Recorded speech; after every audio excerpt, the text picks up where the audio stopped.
A former member of the forces who now deals with dogs, Stan Rawlinson has seen plenty of behavioural and psychological problems. He feels the Ministry of Defence has done the right thing and that the Sun newspaper's tugging a nation of dog lovers' heartstrings recklessly. Put simply, he says, retired military attack dogs are not ones anyone would want to live with. Who is going to retire it to them? If they've got children, grandchildren, anything like that, it's a possibility that that dog can turn into what is effectively a canicidal maniac. Mr. Rawlinson says the newspaper's headline figure of huge numbers of dead dogs is misleading. We have to remember that the 288 dogs are not dogs that were attack dogs. They're dogs that worked in the military and may not have been and may have had injuries, illnesses, cancers and varying other things.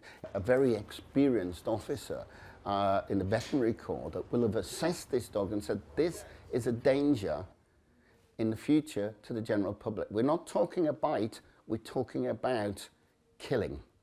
There's a dog that I've heard of that has got 3 confirmed kills over in Afghanistan.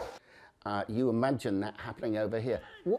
How would that reflect back on the military? How would that affect on their common sense? And how would they be described? And what would they be described as? Idiots to allow this dog to be into a situation where that may happen. That shouldn't happen. I love dogs with all my heart.